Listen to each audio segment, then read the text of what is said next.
ಆಗ್ತಾ ಇದೆ. ಮೊದಲನೇ ದಿವಸ ಹೆಲಿಕಾಪ್ಟ್ರಲ್ಲಿ ಎತ್ಕೊಂಡು ಹೋದ್ರು ಅಂತ ನಾನೇನು ಹೇಳಿದ್ದೆ.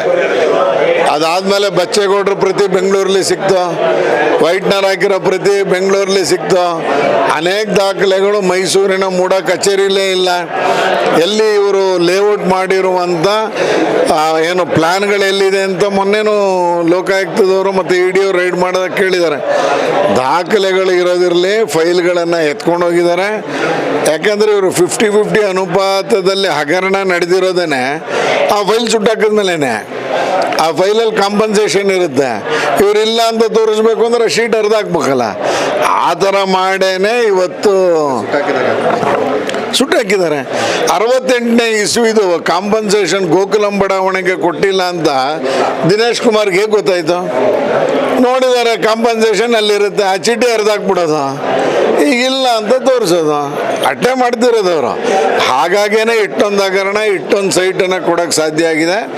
ಸುಮಾರು 4839 ಸೈಟು 37 ತಿಂಗಳಲ್ಲಿ ವಿಲೇವಾರಿ ಆಗೋಗಿದೆ. ಅದರಲ್ಲಿ 14 ಸೈಟು ಮುಖ್ಯಮಂತ್ರಿಗಳ ಮನೆಯವರು ವಾಪಸ್ ಬಂದಿರೋದು ಬಿಟ್ಟರೆ ಈ 4825 ಸೈಟ್ ಇದೆ. ಅದರಲ್ಲಿ 50-50 ಅನುಪಾತದ್ದಿದೆ.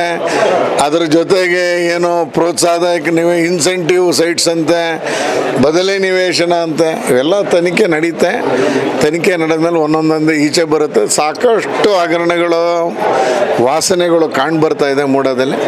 ನೋಡೋಣ, 30ನೇ ತಾರೀಕು ಒಂದು ಮೀಟಿಂಗ್ ಕರೆದಿದ್ದಾರೆ. ಅದ್ರಲ್ಲಿ ಇನ್ನೊಂದಷ್ಟು ಸರಿ ಮಾಡೋ ಪ್ರಯತ್ನವನ್ನು ಮಾಡ್ತೀವಿ. ನವೆಂಬರ್ 24ಕ್ಕೆ ಕೋರ್ಟ್ಗೆ ವರದಿ ಸಲ್ಲಿಸ್ತೇವೆ ಅಂತ ಮಾತಾಡಿದ್ದಾರೆ. ಲೋಕಾಯುಕ್ತ ತನಿಖೆಯಿಂದ ಸತ್ಯ ಬಯಲಿಗೆ ಬರುತ್ತೆ ಅಂತ ನಂಬಿಕೆ ಇದೆ. ಹೇಗೆ ನಾವು ನಿರೀಕ್ಷೆ ಮಾಡೋಕ್ಕೆ ಸಾಧ್ಯ? ಆಯಿತು, ಮುಖ್ಯಮಂತ್ರಿಗಳನ್ನು ಮೈಸೂರಲ್ಲಿ ಕರೆದು ತನಿಖೆಯನ್ನು ಮಾಡಿದ್ರು. A2 ಎಲ್ಲಿ ಮಾಡಿದ್ರೆ ಅಂತ ಇವತ್ತರೆಗೂ ಹೇಳಿದಾರ? ಯಾವ್ದಾದ್ರು ಜಾಗ ತೋರಿಸಿದಾರ ಇಂಥ ಕಡೆ ನಾವು ಮೇಡಮ್ನ ಮಾಡಿದ್ದೀವಿ ಅಂತ? ಅದನ್ನು ಯಾಕೆ ಮುಚ್ಚಿಡ್ತಾರೆ ಲೋಕಾಯುಕ್ತ? ಯಾವುದನ್ನು ಮುಚ್ಚಿಡಬೇಕಾಗಿತ್ತೋ ಮುಚ್ಚಿಟ್ಟಿಲ್ಲ. ಯಾರ್ದಾರು ಮನೆ ರೈಡ್ ಮಾಡಿದಾರ? ಯಾವ್ದಾರು ಆಫೀಸರ್ನ ರೈಡ್ ಮಾಡಿ ಅವನ್ನ ಎತ್ಕೊಂಬಂದಿದಾರ? ಏನು ಮಾಡದೇ ಇರುವಂಥ ಲೋಕಾಯುಕ್ತವನ್ನು ನಾವು ಹೇಗೆ ನಂಬಬೇಕು ಅನ್ನೋದು ಒಂದು. ಮಾಧ್ಯಮದಲ್ಲೂ ಮಾಹಿತಿಗಳು ಸೋರಿಕೆ ಆಗ್ತಿರೋದನ್ನು ನೋಡಿದ್ದೀವಿ. ಕ್ಲೀನ್ ಚಿಟ್ ಕೊಡ್ತಾ ಇದ್ದಾರೆ ಅಂತ. ಕ್ಲೀನ್ ಚಿಟ್ಟು ಜಡ್ಜ್ಗಿಂತ ಲೋಕಾಯುಕ್ತ ತನಿಖೆ ಸೂಪರಾಗಿ ಆಗೋಗಿದೆಯಾ? ಅಲ್ಲಿ ಜಡ್ಜು 2 ಕೋರ್ಟು ಜಡ್ಜ್ಗಳು ಏನು ಹೇಳಿದ್ದಾರೆ ಹಂಗಾರೆ? ನೀವು ಇಂತಿಂಥದ್ರಲ್ಲಿ ಆರೋಪ ನನಗೆ ಕಾಣ್ಬರ್ತಾ ಇದೆ, ಅದನ್ನು ತನಿಖೆ ಮಾಡೋದ್ರೆ ನಾನು ತನಿಖೆ ಮಾಡ್ರೆ ಸರಿ ಇದೆ, ಅವ್ರು ನಿರಪರಾಧಿ ಅಂತ ಹೇಳಿದ್ದಾರೆ ಅಂತ ಬರ್ತಾ ಇದೆ. ನನಗೆ ಎಷ್ಟು ಸತ್ಯ ಅನ್ನೋ ಸುಳ್ಳು ಗೊತ್ತಿಲ್ಲ. ಹಾಗಾಗಿ ಲೋಕಾಯುಕ್ತ ಏನು ಸಬ್ಮಿಟ್ ಮಾಡುತ್ತೆ ನೋಡಬೇಕು. ಸಮಾಧಾನ ಆಗದರೆ ಹೈಕೋರ್ಟ್ಗೆ ಹೋಗ್ತೀವಿ. ಹೈಕೋರ್ಟಲ್ಲಿ ನ್ಯಾಯ ಕೇಳ್ತೀವಿ. CBIಗೆ ಮತ್ತೊಮ್ಮೆ ಒತ್ತಾಯವನ್ನು ಮಾಡ್ತೀವಿ.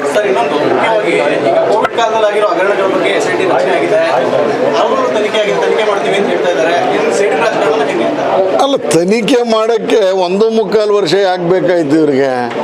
BJP ಸರ್ಕಾರದಲ್ಲಿ ಮಾಡಿದೆ ಅನ್ನುವಂಥ ಅಕ್ರಮಗಳನ್ನ ಡೇ 1 ಕ್ಯಾಬಿನೆಟಲ್ಲಿ ನಿರ್ಣಯ ಮಾಡ್ಬೋದಾಗಿತ್ತಲ್ಲ. ಹಿಂದಿನ ಸರ್ಕಾರ ಮಾಡಿರೋದನ್ನು ಎಲ್ಲವೂ ಎಳಿತೀವಿ ಅಂತ ಅವತ್ತಾಕೆ ಎಳೀಲಿಲ್ಲ? ಹಂಗಾದ್ರೆ ಸೇಡಿನ ರಾಜಕಾರಣನೇ ಮಾಡ್ತಿರೋದು. ಯಡಿಯೂರಪ್ಪನವ್ರನ್ನ ಅಥವಾ ಶ್ರೀರಾಮುಲು ಅವ್ರನ್ನ ಹೆದರಿಸುವಂಥ ನೋಡಿ. ಇವ್ರ ಕಾಲದಲ್ಲಿ ಆಗೋ ಹಗರಣಕ್ಕೆಲ್ಲ ಅಧಿಕಾರಿಗಳಂತೆ, BJP ಸರ್ಕಾರದಲ್ಲಿ ಆಗಿದ್ರೆ ಎಲ್ಲ ಮಂತ್ರಿಗಳಂತೆ. ನಾಗೇಂದ್ರನ್ ಕ್ಲೀನ್ ಚಿಟ್ ಕೊಡ್ತಾರೆ ST ಹಗರಣದಲ್ಲಿ. ಅದೇ ಕೋವಿಡ್ ಹಗರಣದಲ್ಲಿ ಯಡಿಯೂರಪ್ಪನವರು ಶ್ರೀರಾಮುಲು ಬಾಧ್ಯಸ್ಥರಂತೆ. ಹೆಂಗಾಗುತ್ತೆ ಅದು? ಹಂಗಾರೆ ಹೆಂಗೆ ನಾಗೇಂದ್ರನ್ ಕ್ಲೀನ್ ಚಿಟ್ ಕೊಡ್ತಾರೆ ಇವರು? ಅಲ್ಲಿ ಅಧಿಕಾರಿಗಳು ತಪ್ಪು, ಅಲ್ಲಿ ಅಧಿಕಾರಿಗಳು ತಪ್ಪು ಮಾಡಿಲ್ಲ, ಪೊಲಿಟಿಷಿಯನ್ಸೇ ಮಾಡಿದ್ದಾರೆ. ಈ ರೀತಿಯಲ್ಲಿ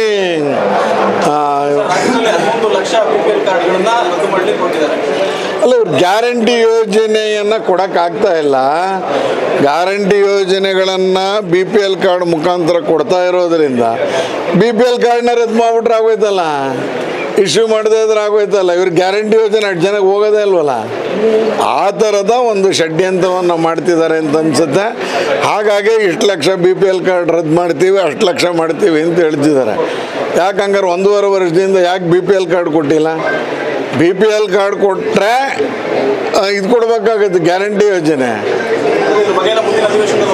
ಖಂಡಿತ ಬೆಳಗಾಂ ಅಧಿವೇಶನದಲ್ಲಿ ಚರ್ಚೆ ಆಗುತ್ತೆ. ಎರಡೂ ಸದನಗಳ ನಾಯಕರು ಮತ್ತು ನಮ್ಮ ರಾಜ್ಯಾಧ್ಯಕ್ಷತೆ ಚರ್ಚೆ ಮಾಡಿ ಒಂದು ಒಳ್ಳೆಯ ಚರ್ಚೆ ಆಗುತ್ತೆ ಅಂತ ನಾನಂತೂ ನಿರೀಕ್ಷೆ ಮಾಡ್ತಾ ಇದ್ದೀನಿ. ದಿವಾಳಿ ಅಲ್ಲ, ಅವ್ರು ಕೊಡೋಕ್ಕಾಗ್ತಾ ಇಲ್ಲ. ಎಲ್ಲಿದೆ ರಿಸೋರ್ಸಸ್ಸು? ಈಗ ನಮ್ಮ ಜೋಬಲ್ಲಿ ದುಡ್ಡಿದ್ದಾಗ ನಾವು ಖರ್ಚು ಮಾಡ್ಬೋದು. ಟ್ಯಾಂಕಲ್ಲೇ ನೀರಿಲ್ಲ ಅಂತ ನಲ್ಲಿ ತಿರುಗಿಸಿದ್ರೆ ಎಲ್ಲಿಂದ ಬರುತ್ತೆ? ಆ ಥರದ್ದು ನಡೀತಾ ಇದೆ. ಹಾಗಾಗಿ ಬಿ ಪಿ ಎಲ್ ಕಾರ್ಡ್ ಅಂತ ಅಲ್ಲ, 60,000 ಕೋಟಿ ಮ್ಯಾಚ್ ಮಾಡಬೇಕಲ್ಲ. 60,000 ಕೋಟಿ ಮ್ಯಾಚ್ ಮಾಡೋಕ್ಕೆ ಮುದ್ರಾಂಕದಿಂದನೋ ಮತ್ತೊಂದರಿಂದನೋ ಆಗ್ತಾ ಇಲ್ಲ.